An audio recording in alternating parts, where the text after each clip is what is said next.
Hello, friends. Welcome to the Logistics of Logistics podcast. My name is Joe Lynch. Thank you so much for joining us today. Today's topic is building resilient sales teams with my friend Nick Klingensmith. How's it going, Nick? Hey, Joe, how you doing? Doing great, doing great. Always nice to talk to you, Nick. So please introduce yourself and your company and where you're calling from today. All right, my name is Nick Klingensmith, and I named my company is called Stride Motivation. I'm calling from Seminole, Florida, which is in the Tampa Bay area. Very nice. So what does Stride Motivation do? Stride Motivation is just that. It's motivation to hit your stride. I'm a 4-time cancer survivor, type 1 diabetic, and recovering alcoholic who became an obstacle course racer and defied it all. Ultimately, I became a motivational speaker and a mindset coach, and now I work with other achievement-driven professionals to help them set and achieve meaningful goals. Yeah, not only did you survive cancer, but type 1 diabetes and alcoholism, you also survived a long career in logistics. Please elaborate. It's like in The Godfather, man. I tried to step out so many times and they bring you back in. And yet here I am now with no real affiliation to the logistics industry. I'm a speaker and a coach, and I work with sales teams. But here I am on the Logistics of Logistics podcast, and we just talked for an hour. A lot of logistics stuff. Most of my calls are with people in logistics, and yeah, there was a lot of experience over the last 18 years, mostly in the sales and sales leadership aspect. I spent a lot of times in startups, building and leading sales teams, as well as some operations teams.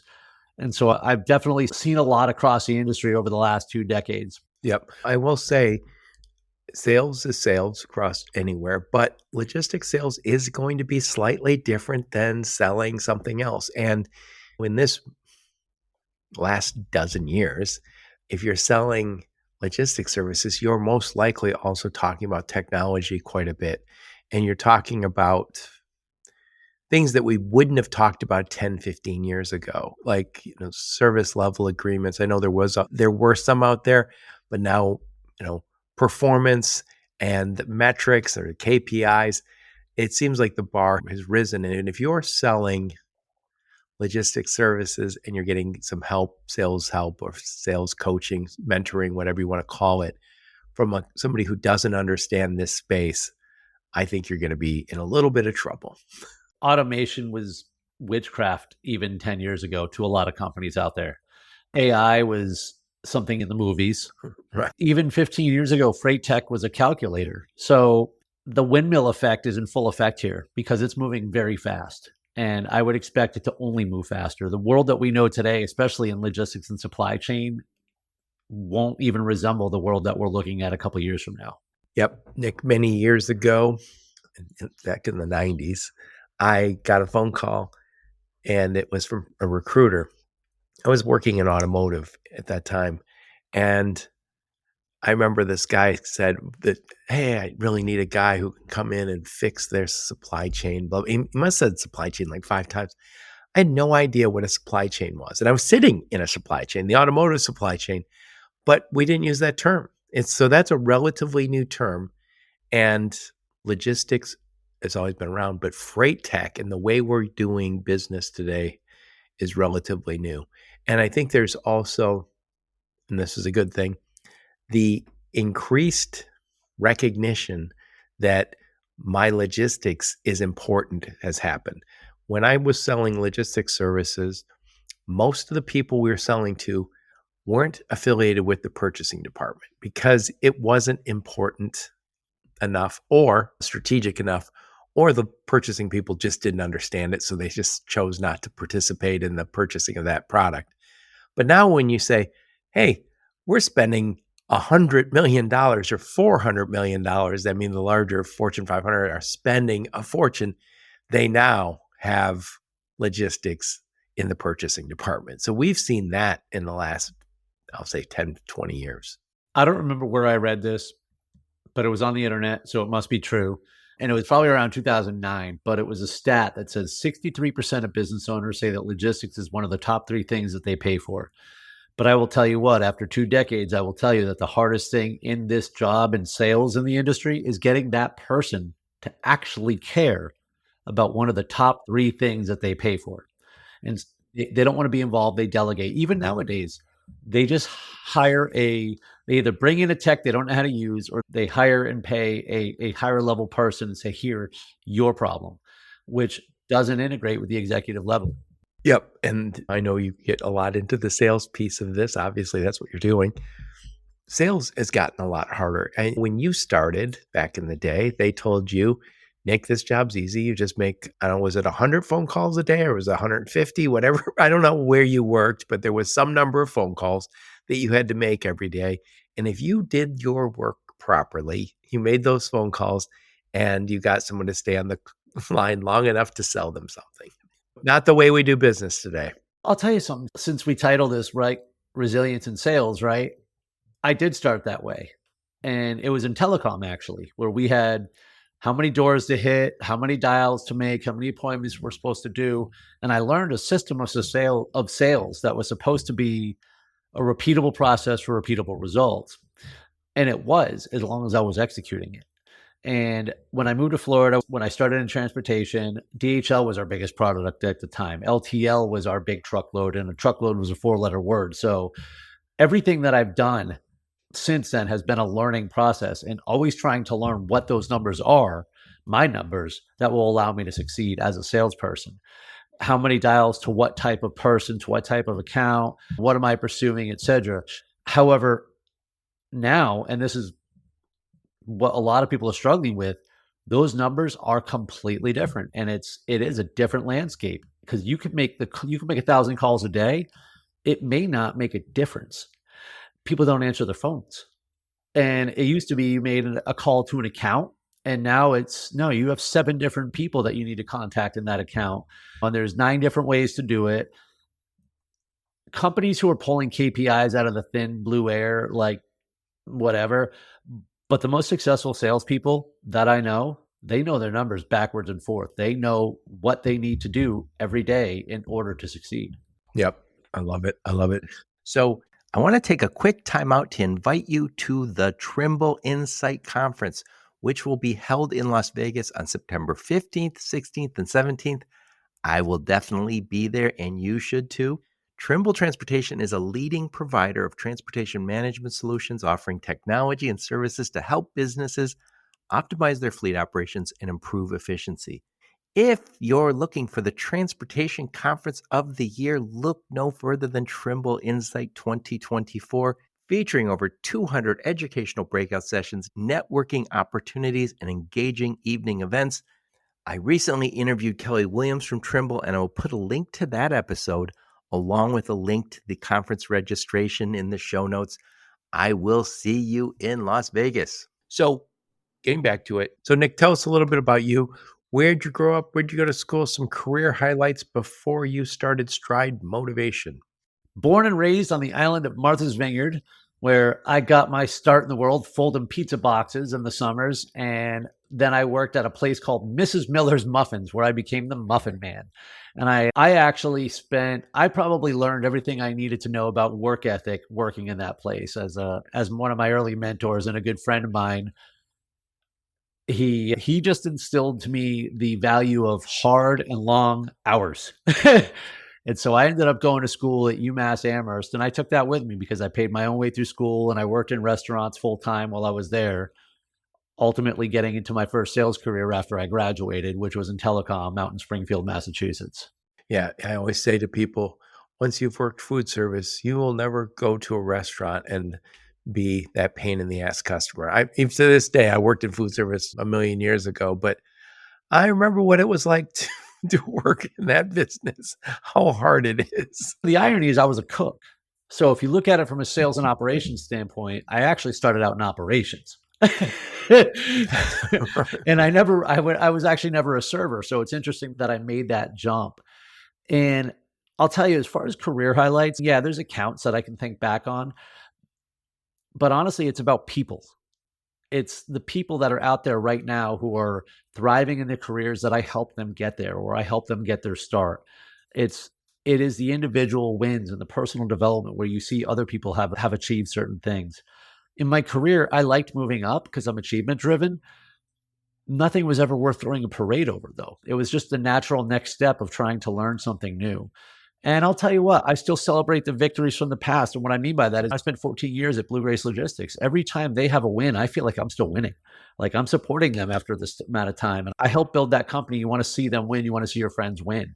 And that's true with other organizations that I've been at. So there's a lot of wins, but it would come in seeing just the wins of the people that I've been with throughout the years. Yep. So you've written a few books, and you alluded to one of the titles earlier. So you wrote a book called Through the Fire, the story of the four-time cancer survivor, type 1 diabetic, and recovering alcoholic who became an obstacle course racer and defied it all. That's the subtitle. You said that in the beginning of the podcast. Please talk about this crazy journey with the cancer and the diabetes and alcoholism. I was probably 23 or 24 years old when I first started feeling something was wrong. And what I mean by that is up until that point in my life, I had had a few brushes with death. I'd been in a car accident, I had meningitis, but for all intents and purposes, I was 100% healthy. And then by 2004, I was suffering from sleep apnea, but I didn't know it. And so I was tired all the time. And then about January of 2005, I started waking up with a substance on the back of my tongue in the mornings that I later found out was dried blood, and I didn't know the source of it. So just between this like lethargy and now the dried blood on my tongue, I started seeing doctor after doctor, and was ultimately diagnosed with thyroid cancer. Now the irony is this: the blood had nothing to do with the thyroid cancer. I think it was maybe just my gums were bleeding. The air was dry, who knows? But that started me on the course for the next 20 years where I was no longer a healthy person. Because I got cancer in 2005. I had shoulder surgery and nerve damage that I got about a year later. I then became a type 1 diabetic at 27 years old. Several months later, I was diagnosed with cancer for the second time. Just when I thought, and I got a reprieve from life and I was starting to manage and adapt to my new way of life, my 25-year-old sister had killed herself. Oh, God. Now, I had put the bottle down when I was diagnosed with diabetes. I threw a fit for about a day. And then, like anything, I take responsibility for it and I say, all right, how am I going to manage this? And the first thing I did was cut out alcohol. But after my sister died, I started drinking and nothing bad happened. The floor didn't open up. My blood sugars didn't get crazy. And so alcohol very quickly became a part of my life again. And then it took over. And I spent the next several years drunk. Not all the time. I wasn't a daily drinker. I didn't get drunk every time I drank, and bad things didn't happen every time I got drunk. But more and more, alcohol became the number one priority in my life. I wouldn't go anywhere unless I knew how I was going to be able to drink. And I was becoming increasingly selfish, increasingly reckless. And it all came to a halt where around 2013, I was tired of other people talking about my drinking. It was their fault. It was their problem. They needed to mind their business. And so I decided I was going to quit drinking, but not for me, just because I didn't want to hear about the noise anymore. Straw poll on how do you think that went? Right. No, The doesn't next 4 matter. months were the worst 4 months of my life because I wanted to drink and I wasn't. And I was white knuckling it and I was a miserable prick and I wasn't doing anything else different. I was tempting fate. I was going to happy hour. I was still doing all of my same bad behaviors. And then the best thing in the world happened to me. I got cancer for the third time. And want to know why it was the best thing to happen to me? Because this time was different. And they told me they couldn't operate. Now, spoiler alert, okay? It has been over 10 years. That tumor still takes up real estate on my neck. I'm perfectly fine, except I have cancer. But anyways, it's still there. But that's not what I heard at the time. I heard that I had inoperable cancer and I used it as an excuse to drink. And I did. And it got me to the bottom of the bottle that I needed to get to. And it ended with me getting thrown out of a Las Vegas hotel after getting blackout drunk, getting in a fight. I was supposed to be a speaker at my company's conference the next day, and I was trespassed from the property. I went home the next day and I started a program in sobriety, and I haven't had a drink since, and it's been over 10 years. Wow. Wow. Yeah, you have all these reasons that make sense. You go, They're not reasons, excuses, whatever you want to call it, justifications for drinking and feeling sorry for yourself for doing a lot of things. So if somebody was to say, yeah, Nick drinks a little bit, but he had cancer and he's diabetic, he lost his sister, and yeah, he shouldn't, but I get it. And that is the horrible part. I think but it's also funny. I always say is most people can drink and just enjoy themselves, have a few drinks and go, yeah, I had a few drinks and life is good. But if you're ruining your life with it, I'm lucky because honestly, my really bad years were maybe 4 or 5 years. Alcohol is a progressive illness. So, excuse me, and that doesn't just mean the addiction part. My behavior was getting increasingly worse. People spend decades out there ruining their lives. And so I was very lucky for a couple things because I was supported by my friends who were also my employers. And I made a drastic and immediate change in my life. I immediately started a program of sobriety. I took full responsibility for everything that led me to that point, and I didn't want to live that way anymore. And so I felt I couldn't change the past, so I needed to live better for the future. And that's probably what led me to a place where in December of 2016, I was on top of the world. I was 2 years sober. I was a VP of sales. I had about 90 people working for me. We were crushing goals. I was in good health. Finances were good. I was dating a new girl that's my now wife. Oh, yeah, by the way, and I had just decisively beaten cancer for the fourth time, but I was stuck. And it was about that time that my boss walked into my office and challenged me to do a Spartan race with him, which I did not want to do at the time. I wasn't looking to what is a Spartan race?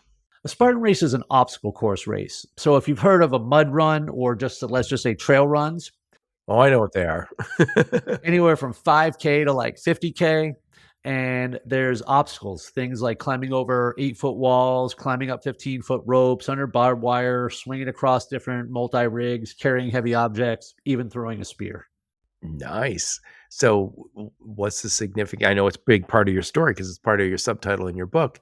Why? What's the significance of this in your life? This was the mechanism, the vehicle of which I was able to transform my life because I made a decision that I needed to do something different and I wanted to pursue something better. So I signed up for one race. I had no idea that I would be doing hundreds, writing books about it, speaking about it. I just needed to start.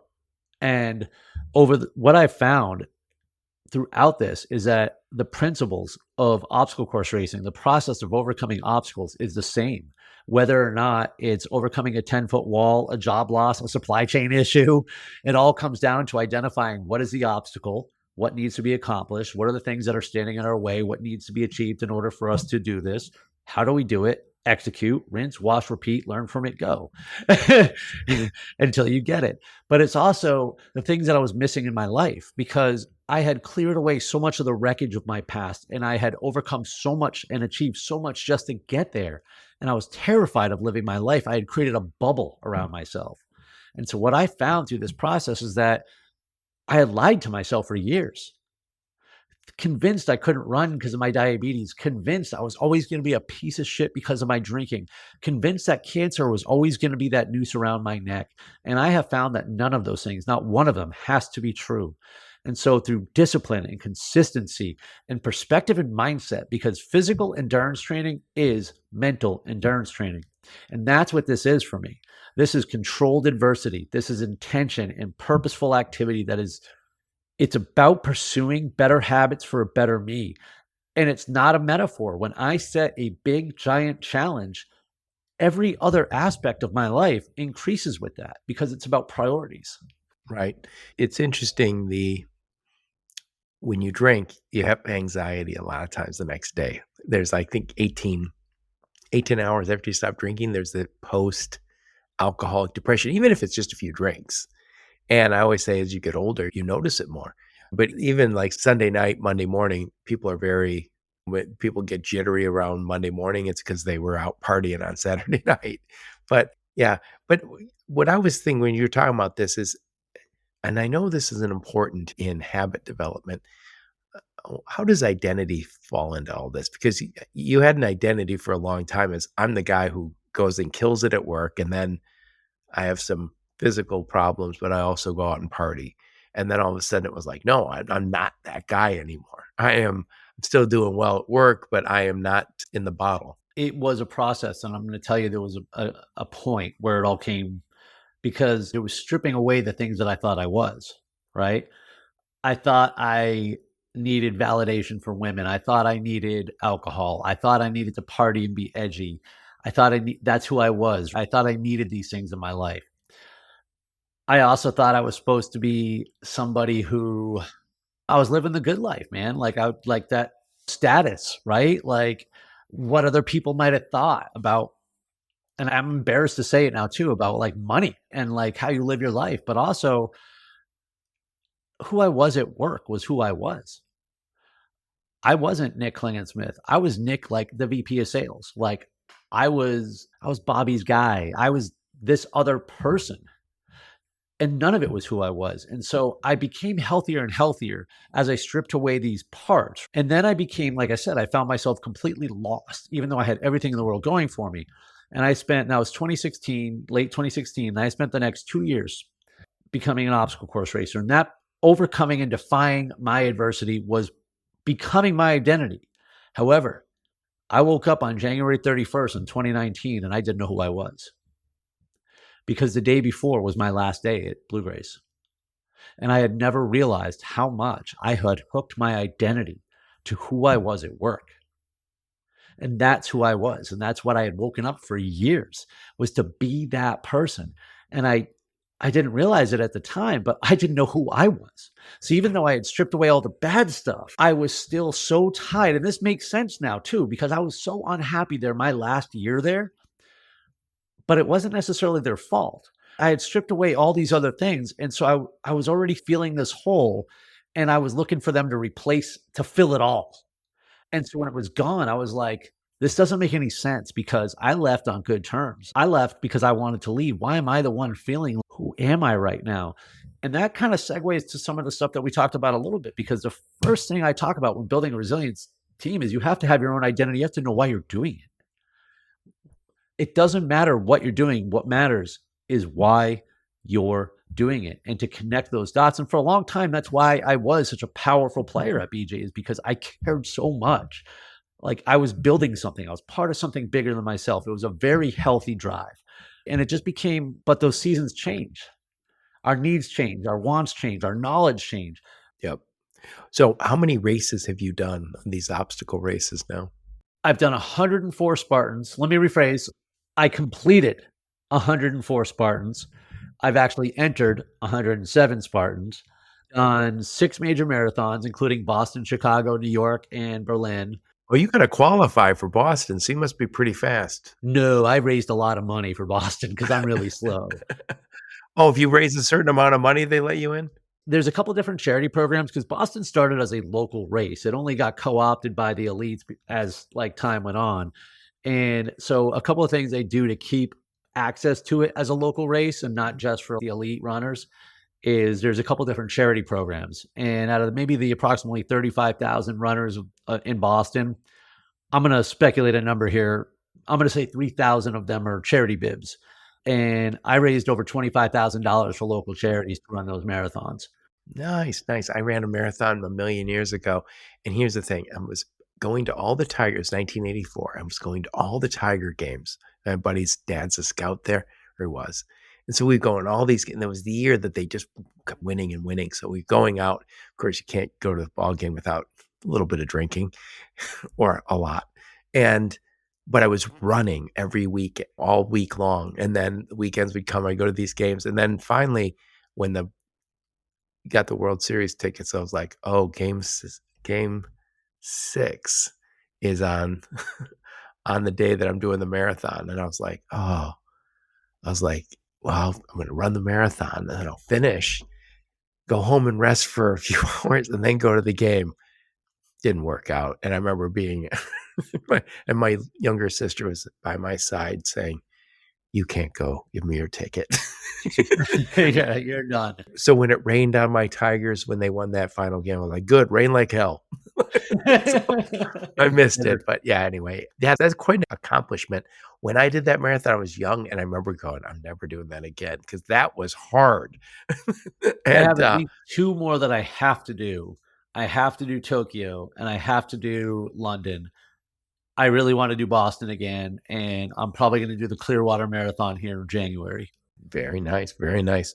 So I love your message here. So I'm gonna read both your books, then we're gonna talk about building resilience in sales teams. So you have your first book, which is called Through the Fire: The Story of Four-Time Cancer Survivor, Type 1 Diabetic, and Recovering Alcoholic who became an obstacle course racer and defied it all. That your first book?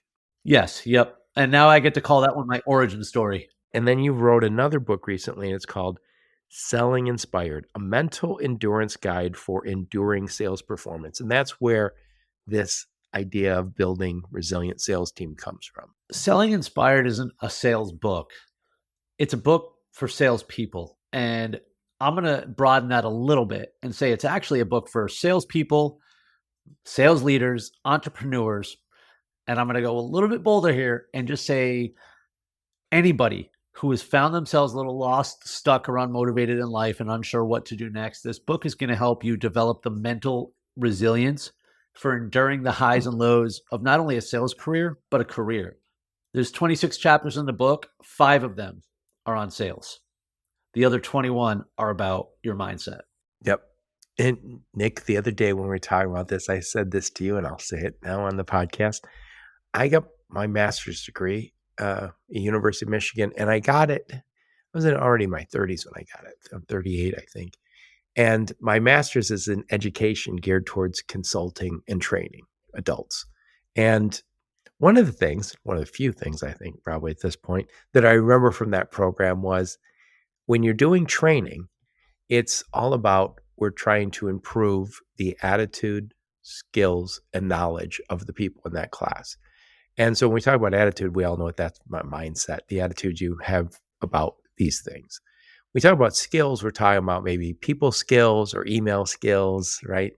I can spell, I can do that. And then we're talking about knowledge, that's probably knowledge of the industry, knowledge of the product.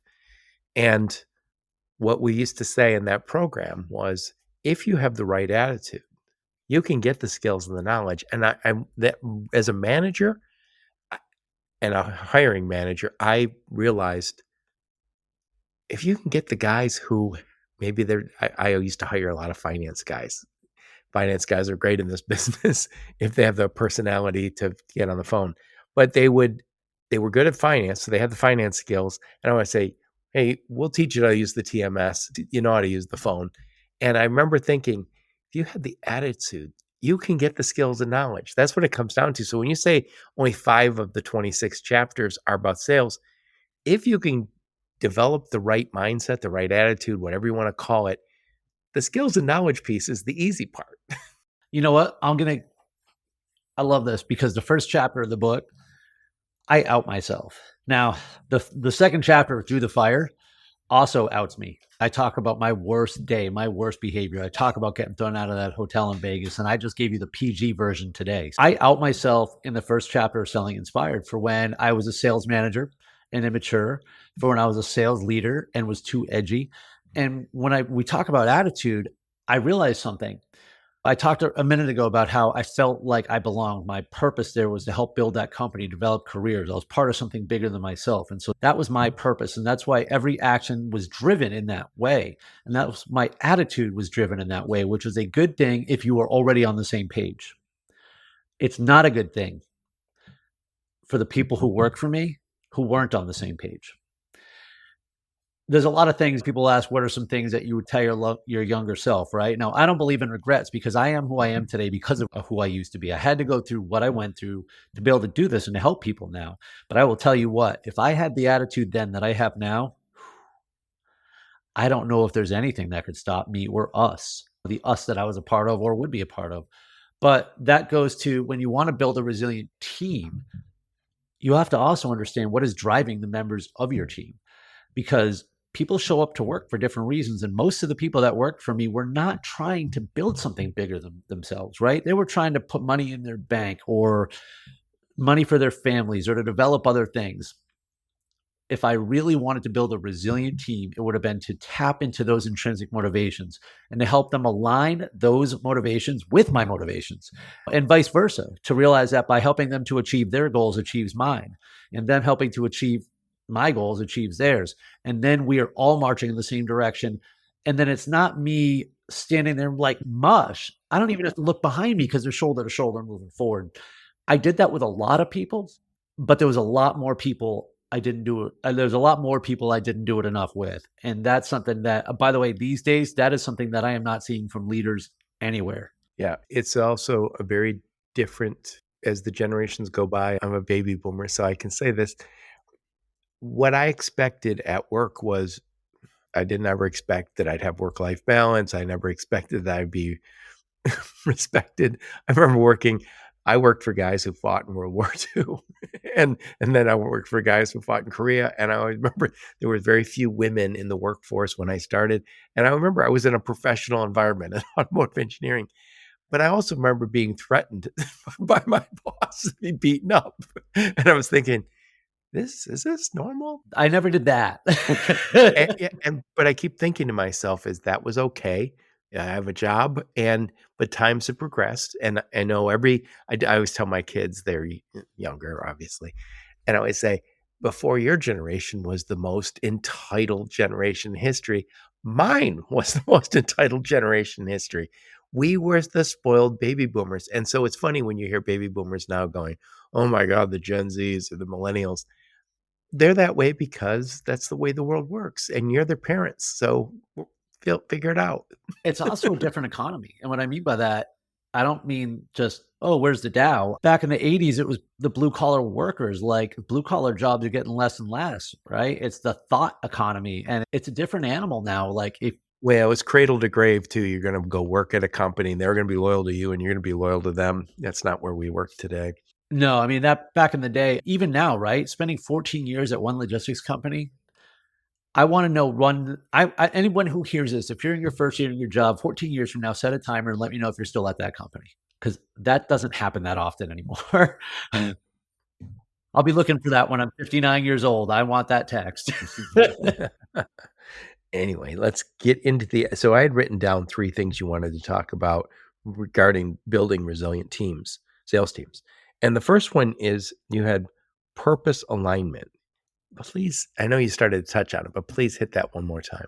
This is where we explore our individual personal goals and our individual professional goals. Where most people get mixed up is we make our professional goals our number one priority. The problem with that, and I did it too, is you end up like I did, where you peak, because there is only so far you can go in your professional development. And therefore, if you have made that your number one priority, your personal development is actually going to suffer. And that's what's keeping you limited. By understanding your personal goals and your purpose and the things that you want to pursue, that by putting that number one, you may in fact be limitless, and therefore everything else will improve. When you understand how your profession will help you to pursue your personal goals, you'll be focused, you'll be engaged, you'll be fired up. The little things won't matter. But when we just think that our purpose is to press the button and to punch that clock, we're going to run out of steam. And that's why so many of us aren't living up to our potential. So that's step one.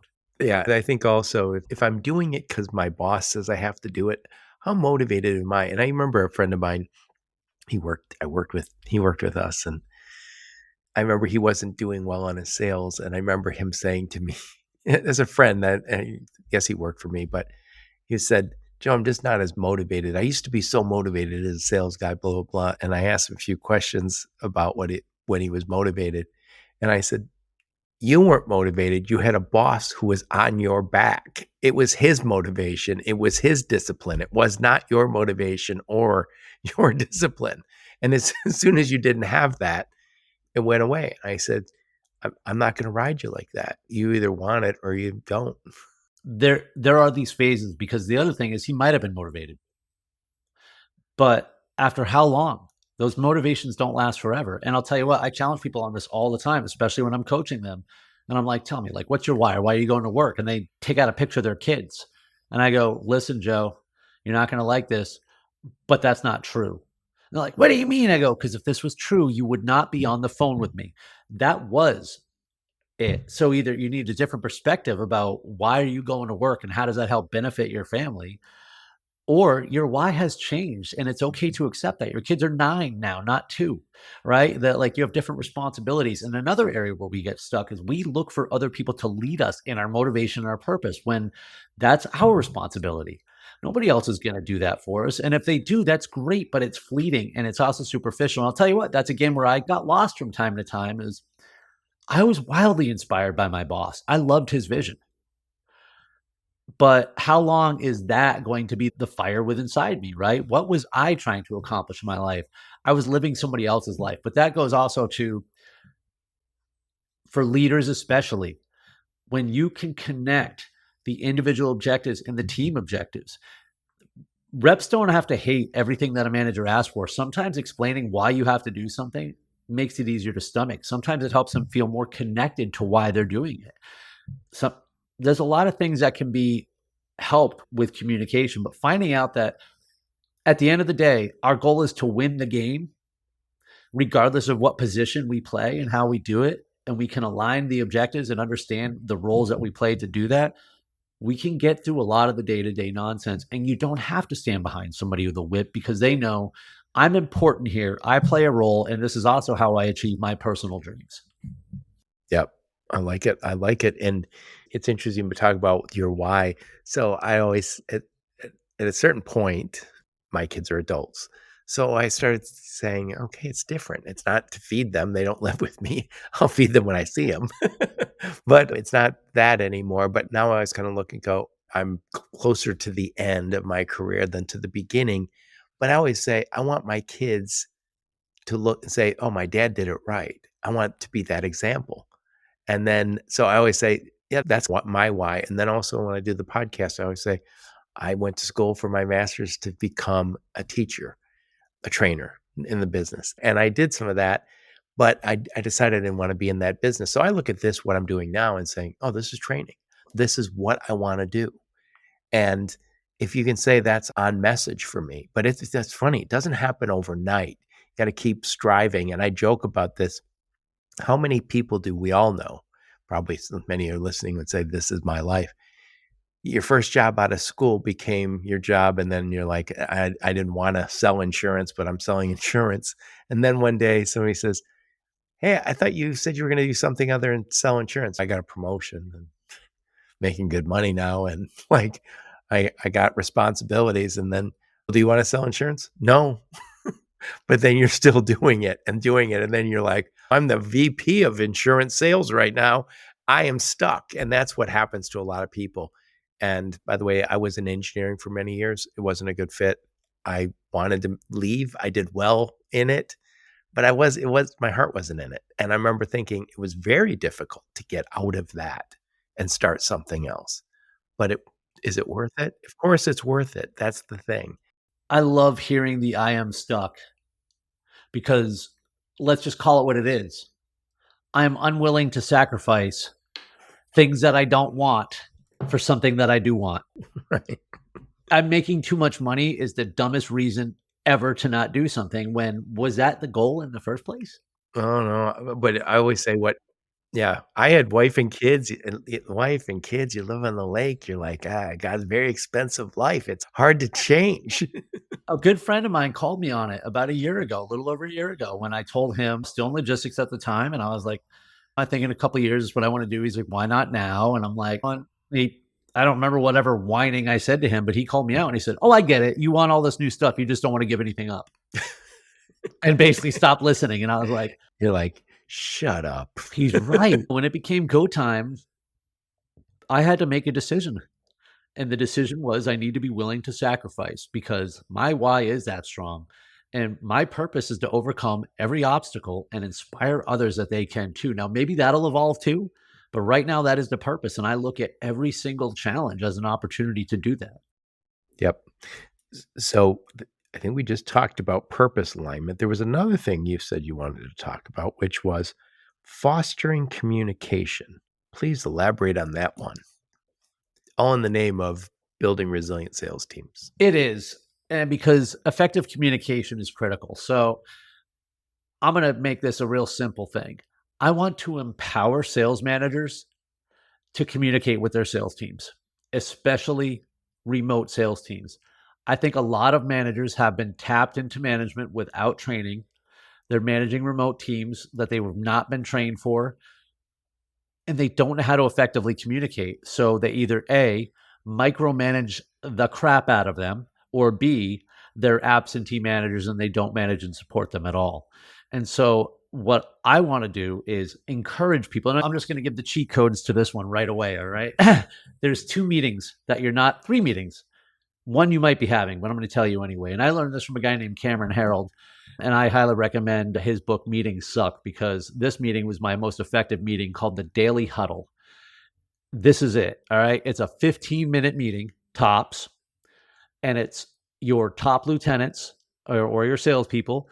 And you're simply talking about what's on the day's agenda, what's scheduled, what are the objectives, what are the problems. It's not about solving problems. It's about getting them on my, allowing me to, this is where you tell me where you need me today and what I expect back. It's a quick huddle. Here's the plays we're running. Cool.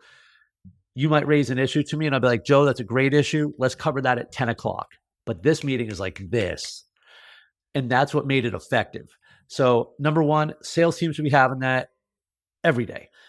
Number 2, though, here are the 2 meetings you're not having. People are going to cringe when I say this, especially for remote sales teams. All right. Let's say you have 10 members on your team. Call up 3 or 4 of them randomly at the same time in the middle of the afternoon. They're like, oh my God, no. It's not to spy on them. Haven't you ever just walked into the break room of a job and seen a couple of your employees and shot the shit for a minute? Do that. If they don't answer, don't follow up. You're not concerned about them ignoring you. Just assume they're doing their jobs. That's it. What ended up happening was people would do whatever they could to get on this call because it became a popular call. It's a 5-minute, give you guys a break, have some connection meeting. The third meeting is to do that, but one-on-one. Just randomly grab one of your team members, make it random. And again, resist the urge to spot check them. This is just stopping by their desk and saying, hey, Joe, how's it going? Don't ask them about the accounts. Don't ask them about their calls. Just say hi. And what you're doing is you're actually, I don't know, God forbid, building a relationship. It's the simple meetings that do it. Whenever you need to have that bad meeting or any official meeting, schedule that one. That's how you know the difference. But those are a couple things that I would lead right into people. And there's a lot more ways to do it. If you need more ideas on good and effective meetings, I got about 6 of them that I think you should be doing every day. Or not every day. I'm sorry. That sounds terrible. 6 meetings that you should be doing as a team. Yeah. I've worked a lot of different places for a lot of different bosses in my time. And the great bosses that I had, I was never afraid working with them. I never was worried when they said, hey, can you come in my office? I was friends with them. That may be the wrong way to say it. I knew they had my back and I knew that they wanted me to succeed. We've also had bosses that you never quite felt right about, where you're like, I don't know if I'm a good employee for them or a bad employee. I don't know if they like me or dislike me. And it comes down to this. If I'm in fear that I work for Nick and I don't know where I stand with Nick, I'm always a little hesitant. And so I think the best bosses, the best coaches, the best people in our lives, they drive the fear out. And I think the only way you can do that is with communication, with actual human interaction. And I know the remote thing is new, but what you just suggested is some good advice, because you somehow have to recreate the dynamic that we have in person. And we're never going to go completely back to all working at the beehive every morning. In the absence of information, people come up to their own conclusions. And so one-on-one with a sales rep should happen, I don't know, weekly, monthly, that's depending on the dynamic, but it should happen without fail. There should be a team sales meeting where information is shared with the team, what's going on with the company, where are the numbers at, make people part of a team. I can't imagine watching a basketball game where the players don't know the score. Right. I don't watch basketball, but that was the first example that popped into my head. And just opening the doors of communication is what builds trust. And also for a leader, especially one that doesn't get to see your people, who's also has not really been trained and may not have a lot of time in this, that's for you. That's for your anxiety. When you begin to trust your people, you relax and you could focus on more important things instead of just being like, are my people doing this? Are they not doing that? So I open up the doors of communication is how you help to build that resilient team, because otherwise, without that, people get resentful. Yep. Yep. I totally agree. So we talked about purpose alignment. We talked about fostering communication. The last thing I wanted to talk to you about in regards to building resilient sales teams is goal setting. Please talk about that. We basically just took the first two steps, all right, by helping understand and aligning the purpose of what brings us all there. Now we have the ability to communicate. Step 3 is about setting really big, tangible goals, breaking those down into very well-defined objectives, and then breaking those down into wildly specific and stupidly simple action steps that the team can align on. We talked a little bit about KPIs and metrics for a second later. Those are how you achieve goals. Or let me rephrase, those are how you should achieve the goals. Is those theoretically are the steps that will get you to X. So if that's the case, the team should understand, what does it take to achieve the goal? Have you ever had a job, or has anyone in sales ever had a job where they've been given a goal of, you're supposed to produce this, but nobody can tell you, how many deals am I supposed to do? How much margin am I supposed to do to get there? How much return? Oh, I get it. Go make money. Okay. That's not a goal. And people aren't going to be motivated to hit that when they don't know how, when their leaders can't even send them down the right path. So whether it be the financial goals of the team, financial goals of the individual, the personal objectives that they're trying to achieve. When I coach people, we're not starting with money. I'm helping them to find out the things that they want to accomplish in their lives, almost all of which cost money. And then we break that down to, okay, now how do I make that extra money? So all of the goals need to turn into actions. Otherwise, they're not goals. They're just things written on a whiteboard somewhere. I love that you said specific and stupidly simple, because I think sometimes goals become almost an impediment because it is so big. If we're going to bite this big, hairy, audacious goal, and then it's almost like, oh my God, this is changing everything. And in a lot of ways, you're like, hey, if I'm going to reach that goal, the next step is one step, one tiny little step. You said to me the other day when we were talking about something, go, put it on your calendar, Joe. And I was thinking, yeah, it's pretty simple. It's written on my whiteboard right there. It says, break things down to the stupid. And when it matters, that usually comes down to schedule it, Google it, or do it. Yeah. After I had COVID, and man, it sucked. And yeah, and I had all these friends who were like, oh, it's like a cold. And then it was like, for me, it wasn't like, it was bad. And I didn't go to the hospital or anything, but I felt horrible. And then I signed up for this boot camp at my gym, and it was killing me. I felt like I couldn't breathe. I was like, oh my God. And then I go back to the gym for a few days or a week. And then I remember I said, all right, I got to go back to the gym. I was going back to the gym every day for 15 minutes. That was the goal for a while. 15 minutes in the gym. And it's funny because I remember walking out going, that wasn't much of a workout, but I was there for 15 minutes. And then after a while, it was 20 minutes, half an hour.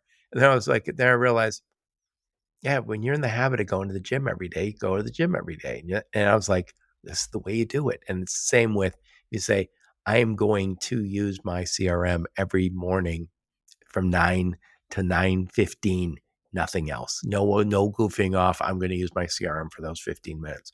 But what I find is that I need to break it down to the stupidest. I'll tell you what, in 19 days from now, I'm climbing a mountain. Hopefully I'll be climbing it about 9 times. And this is a big race that I've been training for forever.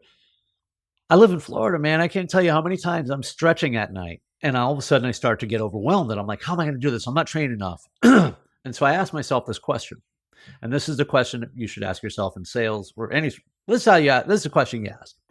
What is the next thing, or the one thing that I can do right now that will get me closer to my goals? And so I think about it and I say, the next thing I need to do is do my next training block, which is tomorrow morning. And then I'm like, all right, what do I need to do in order to do that? I need a good night's sleep. Okay, it's 3:26 Eastern. What is one thing, the one thing that I can do right now that will help me get a better night's sleep tonight? Have a sip of water. That, that's the thing. That is the move that is available to me in this moment. And if there's something else I need to do, I'll schedule it. If I don't know how to do it, I'll Google it and I'll do it right now. Yep. I also, and I don't live to it all the time, but I say, remind myself all the time is the things you do every day are more important than the things you do every once in a while. And so if you get in a habit, say, and I joke about the perfect example is brushing your teeth. You don't have to say, "Oh, I write it down and make sure I brush my teeth every day before I go to bed." It becomes a habit. You just do it. And I think the best sales guys get in that same mode, which is just go. I do this, and but you got to if you're not in that habit, you got to get in it. And I think I'll throw myself into this. I'm a sales guy. I have to do other jobs, so I have the excuse sometimes that I didn't do my sales, but I never say, "Oh, I was super busy on, Monday, so I didn't brush my teeth." Like, Well, so "No, you you know what did." you mentioned about sometimes I'm super busy about sales, right? So one of the guys I'm coaching, he's in a different industry, but I just started with him and I had him send me his task list that he does every day. And I saw in there that it said basically his prospecting was when I can. So when we have our coaching meeting later this week, we're going to discuss that. But I will tell you what, that's getting scheduled. It's not when I can, like, because prospecting is the most important thing for a salesperson to do each and every day. And I will tell you, I don't care what deal you close, a day that you do not add new prospects to your pipeline is a bad day. And every time you close a deal, there might be 3, 5, 7, or even 10 prospects that are in your pipeline that won't close that you don't know about. So for every person you close, when you understand your ratios, you need to be adding more. And so it needs to be a priority. I will tell you what, I have never gotten rich off of a single account ever. Not one account ever made it so I didn't need to prospect anymore. I'm gonna add that in the bottom here. The fourth big thing is prospecting every damn day. It's funny, I always joke about it this way, but I say all sales guys have been there, sales gals too. Is you talk to somebody and they're not gonna buy from you, and you know that, but you talk to them all the time, and you're like, "Yeah, it just keeps me I keep talking to them. I don't think they're gonna buy from me." And I call that the sales friend zone. And people get in the sales friend zone because they stopped adding new opportunities. If you're in the friend zone, it's because you don't have anyone else to go out with. So you're like, "Yeah, I'm hoping somewhere along the line she changes her mind and goes out with me." But you're like, better to ask 20 others than to than to hope on this one. And that's how I look at prospecting. It's new opportunities. And do you ever find yourself also, I know we all have, where you go, I have these 3 deals and I want them all to move forward. They're so close. I just got to get this one, but you can't do anything else on those. And I always say that is the time to go get those out of your mind, assume none of them are closing, go get a whole bunch of new prospects. Or or assume they're all going to close and you still have to go get a bunch of new prospects because Right, either way, exactly. they're gone from your pipeline. Yeah, we love to sit on those eggs and hope for them to hatch. Now, I will tell you this, right? At the same time, and this is where there's a lot of self-deception, which happens to be the second chapter of my book, Unmasking Self-Deception. But even at 45 years old, I'm expecting to need these relationships for a long time. So we're in this for the long game, and it's okay to look at it that way. That said, if you're spending time with somebody, think because you feel like you're working, they're not buying from you in your time frame. There's nothing wrong with keeping a relationship and saying hey once in a while, but bro, you're not working. Look at the Right. difference. That you're not working. Joe, we spoke for an hour before we hit record today. All right. If you and I did that 3 times a week, we're both going to go broke. It's good Yeah, to do that from time to time. Building relationships is vitally important. Neither one of us are done today. But yeah, once you get into that familiar zone and you have to be honest with yourself, how does this get me closer to my goals now? exactly. Exactly. So I am going to wrap this up and I want to get your final thoughts on these. So talking to my friend Nick Klingensmith, and we're talking about building resilient sales teams. And I'll put a link to both of your books in the show notes. And I'll also put a link to your LinkedIn profile, link to your website, and any other links you and your marketing team give me. So we talked about building resilient sales teams, and that's all what you do. And we talked about purpose alignment, making sure that it's not just your company's goals that you're tied to, but you have your own individual goals. We talked about fostering communication, setting goals. And the last thing we talked about was prospecting, which we just got done talking about. And all of this is in support of building resilient sales teams. Now, before you wrap this up, give me your final thoughts on it, but then tell us also, how do we work with you? So wrap it up first and then talk about how you're working with companies in the logistics space. All right. How do we wrap this up? I will actually tell you that prospecting is a byproduct of the other three things. It's not even a fourth topic, because ultimately, when you determine your purpose, when you communicate and work as a team, and then you set and identify goals, once you know the goal that you need to prospect to achieve it, it's the natural outgrowth. It's the stupidly simple thing to do next. And that's what I will say in terms of wrapping it up. Mountains are climbed with the first step.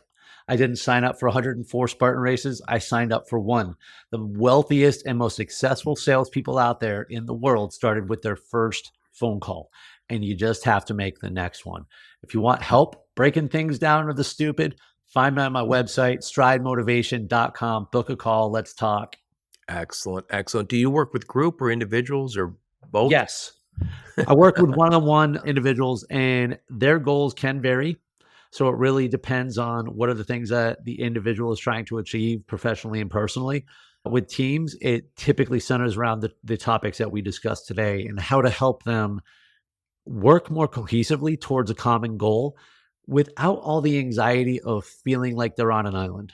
And I know you also speak at conferences. I know you've got a few that we can't quite announce yet, but so you're speaking at some conferences in the coming, right now we're talking, it is late August. So I know not everyone's going to conferences right now, but I know you got some that you'll be announcing soon. Yeah, we're fingers crossed on a couple verbals or a couple confirmations come across the emails today, but that is where I am looking to get more engagement. Absolutely. Is I want to take my story to the stage, specifically at conferences, specifically in the logistics industry, where I have spent the better part of 2 decades and can relate to a lot of the people, what they're going through, and offer them some guidance on how they can continue to thrive through all the chaos over the long haul. Yep. And so you work remote, I know, and you also work in person. Yeah, we'll travel. All right. All right. Again, I'll put a link to your LinkedIn profile, a link to your 2 books, and a link to your website. Any of the links you and your marketing team give me, I'll put in the show notes. Nick, it is always a pleasure to talk to you. Joe, thank you so much for having me again. Yep. And thank all of you for listening to my podcast. Your support is very much appreciated. Until next time, onward and upward. You have been listening to the Logistics of Logistics podcast, where we engage with leaders in the logistics and supply chain community. If you like what you hear, please subscribe, hit the like button, and leave us a nice review on Apple or Spotify or wherever else you listen. Also, please check out our videos on YouTube and connect with us on LinkedIn. We're very big on LinkedIn. And you can also reach us on the logisticsoflogistics.com, our website.